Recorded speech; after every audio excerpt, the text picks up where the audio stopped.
16절까지입니다. 요한복음과 마태복음, 마가복음에서 다루지 않은 부분, 이번 주하고 다음 주 누가복음 중심으로 같이 생각하도록 하겠습니다. 누가복음 7장 11절부터 16절까지입니다. 함께 교독하실 때 살아계신 하나님의 음성을 다 함께 들으실 수 있기를 바랍니다. 제가 가진 성경 100페이지가 되겠습니다. 누가복음 7장 11절부터 16절까지 함께 교독하시겠습니다. 제가 먼저 7장 11절을 교독합니다. 그 후에 예수께서 나인이란 성으로 가실새 제자가 허다한 무리가 동행하더니 성문에 가까이 오실 때에 사람들이 한 죽은 자를 메고 나오니 이는 그 어미의 독자요 어미는 과부라. 그 성에 많은 사람도 그와 함께 나오거늘 주께서 과부를 곧 보시고 불쌍히 여기사 울지 말라 하시고 가까이 오사 그 관에 손을 대시니 맹자들이 서는지라. 예수께서 가라사대 청년아 내가 내게 말하노니 일어나라 하시매 죽었던 자가 일어앉고 말도 하고는 예수께서 그를 어미에게 주신대 모든 사람이 두려워하며 하나님께 영광을 돌려가되 큰 선지자가 우리 가운데 일어나셨다 하고 또 하나님께서 자기 백성을 돌아보셨다 하더라. 같이 보십시다. 예수께 대한 이 소문이 온 유대와 사방에 두루 퍼지니라. 아멘. 이 본문은 제가 전할 때마다 참 마음이 아픈 본문입니다. 제가 가끔 말씀드렸지만 저희가 겨울에 홈리스 사역을 하는데 홈리스 사역을 마치고 들어왔을 때 한 22, 23 된 토론토 대학 다니던 청년이 갑자기 머리가 아프다 그러면서 열이 펄펄 나고 그리고 움직이지 못할 위급한 상황에 처해서 그다음에 병원에 간 후에 한 하루 반나절 지나자마자 온 몸이 전신이 마비되는 그런 일이 있었습니다. 제가 병원에 갔을 때는 오른쪽 다 마비되고 자기 몸이 자기가 제어되지 않아서 베드에 양발과 양팔을 이렇게 묶어 놓았는데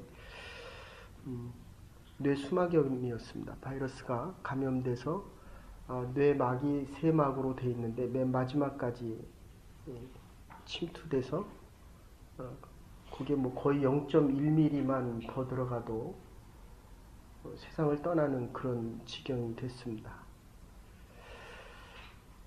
자기 집안에 아버지의 바로 밑에 동생이 성바로 병원 뇌 전문의, 한국에서 아주 유명한, 그래서 영상사진을 찍어서 보냈더니 회복될 가능성이 5%에서 3%다. 기적에 가까운 일이다. 많아봤자 10%다. 그리고 회복이 돼도 아마 불구가 될 확률이 많다. 오른쪽을 못 쓸 확률이 많다.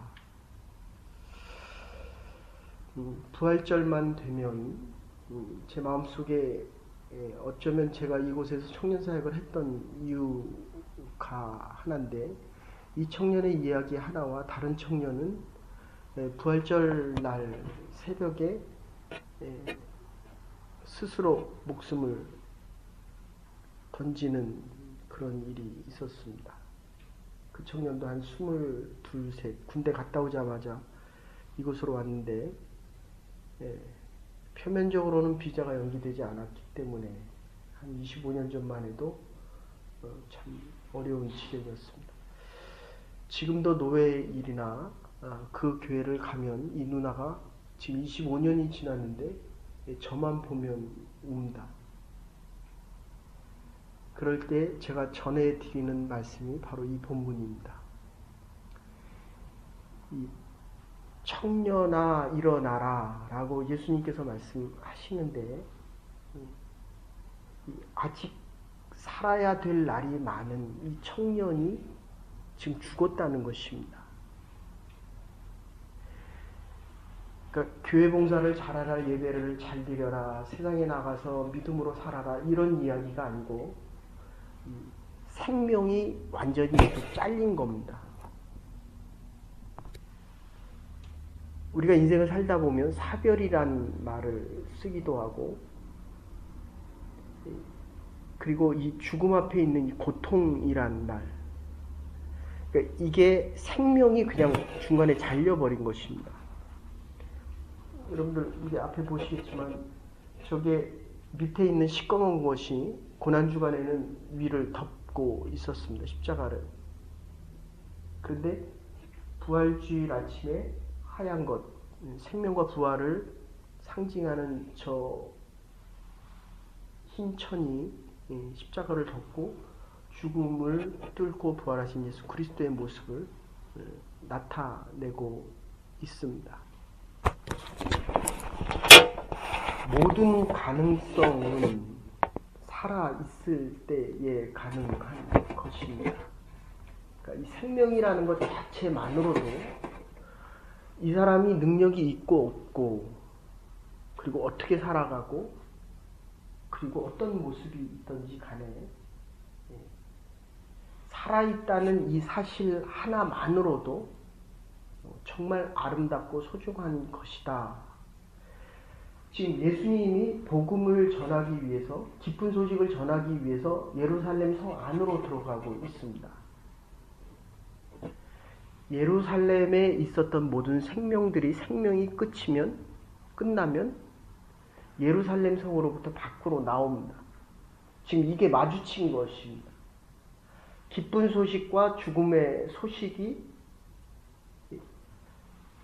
서로 반대 방향으로 가다가 예수님을 만났습니다. 상여가 나오고 있을 때에 예수님이 그 상여를 멈추게 하십니다. 우리가 인생을 살아가다 보면 정말 절망스러울 때가 있습니다. 내 인생을 여기서 멈추고 싶을 때가 있습니다. 멈춰야 됩니까? 가야 됩니까? 이럴 때 들려지는 소리가 예수 그리스도의 생명의 말씀이어야 한다는 것입니다. 상여를 멈춘다. 목회자가 장례식을 집례하다 보면, 요즘은 좀 덜하지만 제가 여기 처음에 왔을 때도 이 상여차가 지나가면 교통경찰들이 트래픽을 뚫어줍니다. 한국에서도 옛날에 했는데 요새는 뭐 교통이 워낙 복잡하니까, 이 죽음을 가릴 수 있는 것은 아무것도 없다는 것입니다. 그래서 목회자가 장례식에서는 제일 앞서서 갑니다. 평상시에는 제일 뒤로 섬기는 삶을 살아야 되지만 적어도 이 장례식 앞에서는 맨 앞서 갈 수 있다는 것입니다. 하나는 슬픔의 행렬이고 하나는 기쁨의 행렬입니다. 슬픔은 인간의 고통이고 배고픔이 아니라 슬프다는 것입니다. 육체의 아픔이 아니라 마음이 아프다는 것입니다.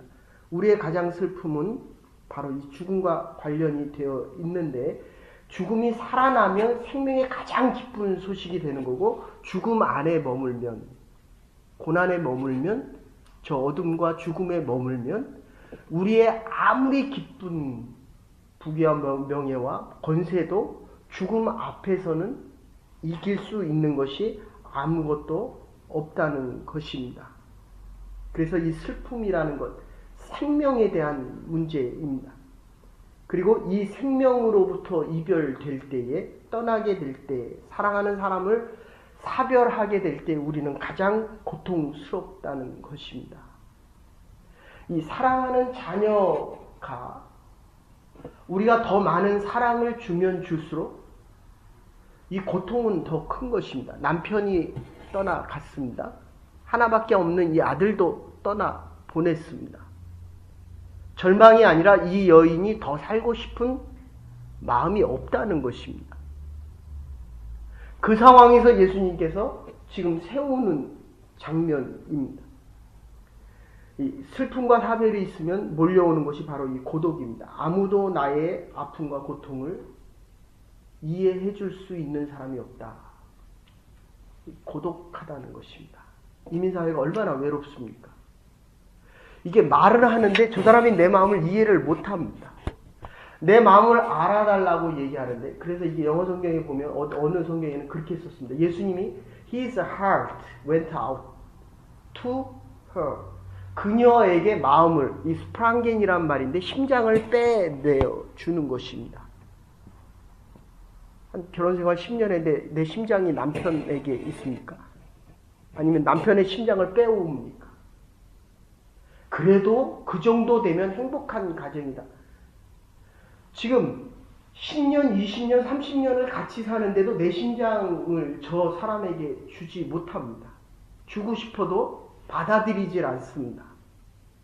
그런데 오늘 이 본문에 나오는 이 내용은 여인의 슬픔과 울음과 비애, 인간이 느낄 수 있는 이 고통의 절정과 가장 큰 아픔 속에서 주님이 이렇게 지나가다 한 번 보고 그 여인을 보시고 그 아픔을 아신다는 것입니다.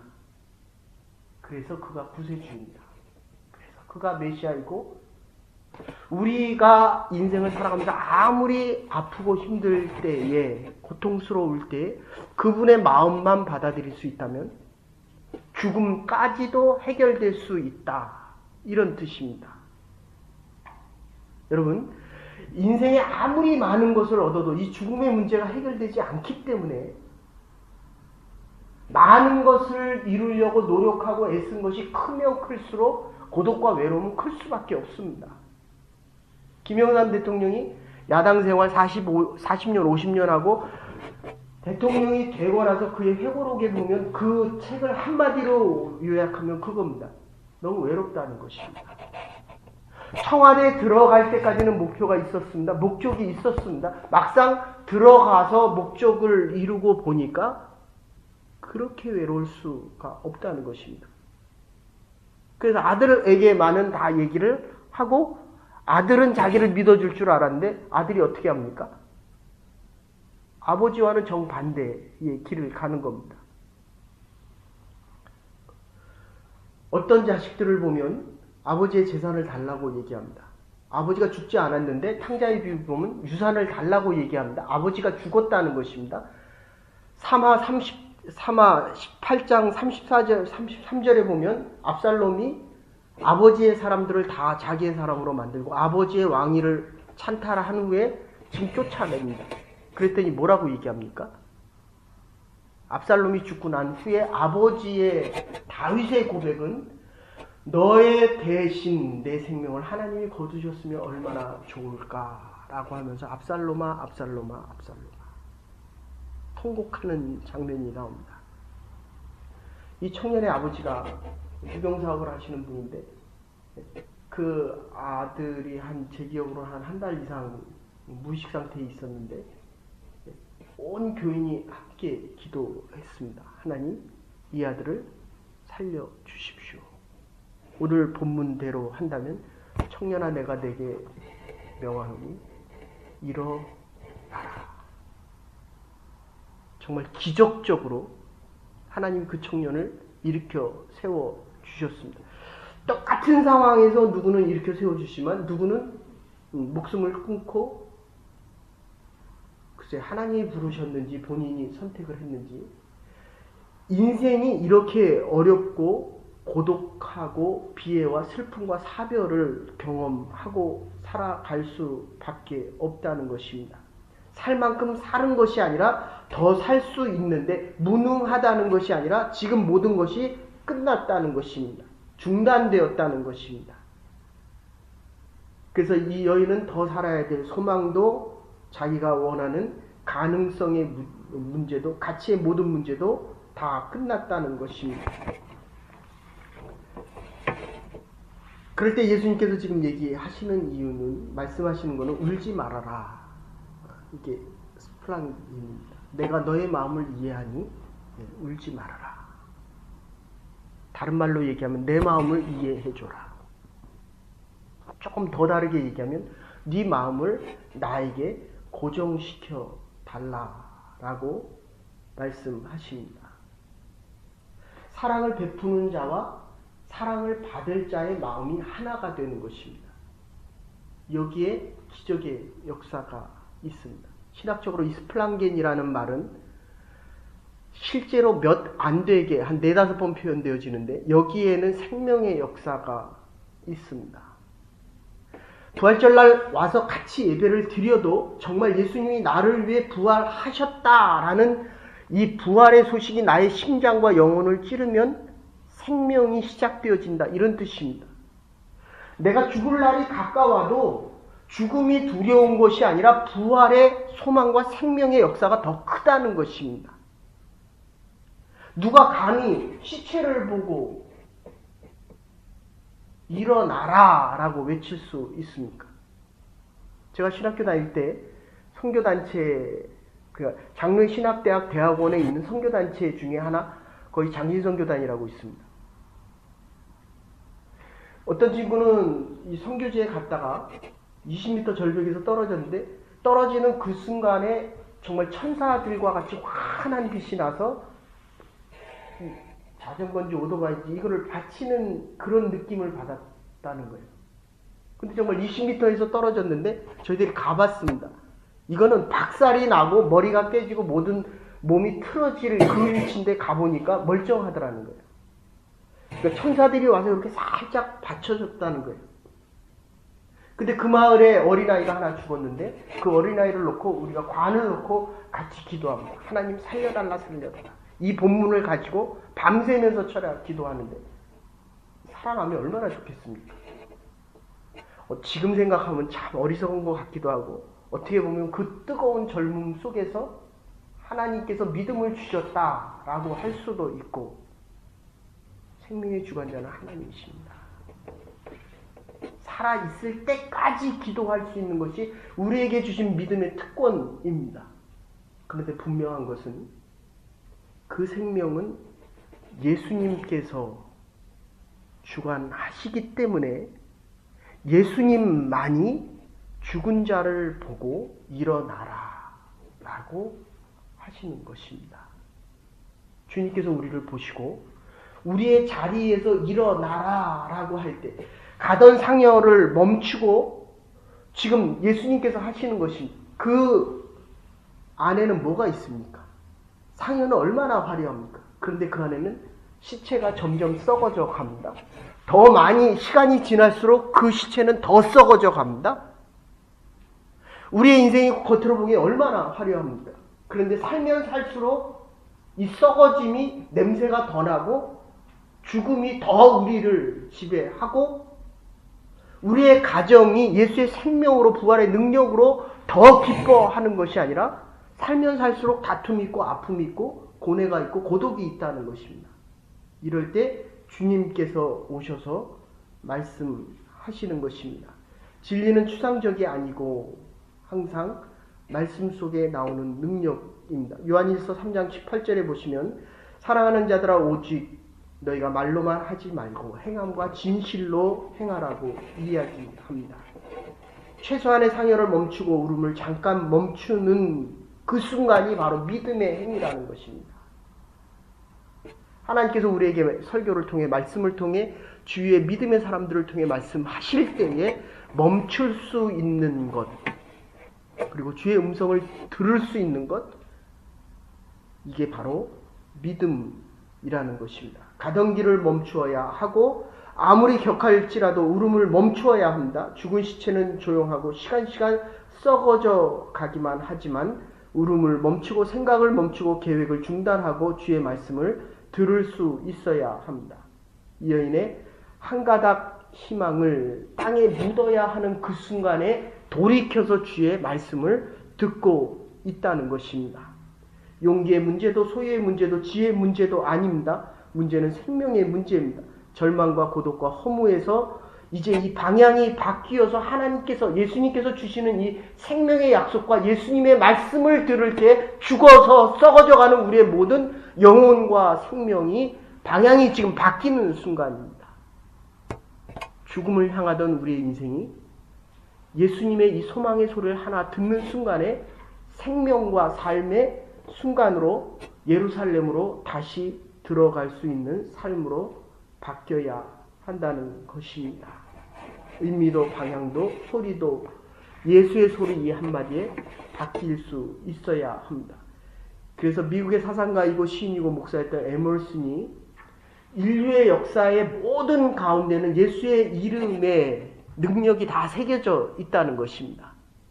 우리의 지난 날을 생각해 보면 내가 정말 지금 이렇게 살아갈 수 있을까?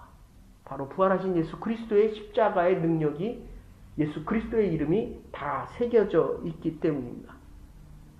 주일날에도 말씀드렸지만 이 스탠리 존스, 이 오늘날의 인도의 복음을 전한 목사님입니다. 89세에 뇌출혈로 쓰러졌습니다. 이 청년하고 똑같이 쓰러졌습니다. 그래서 미국에 와서 수술을 하신 후에 못 일어날, 의학적으로는 불가능한 상황입니다. 그럴 때 스탠리 존스 목사님이 의사들에게 이렇게 얘기합니다. 당신들이 들어올 때마다 예수의 이름으로 스탠리야 일어나라. 6개월 만에 회복되셔서 90세에 인도로 다시 가셨습니다.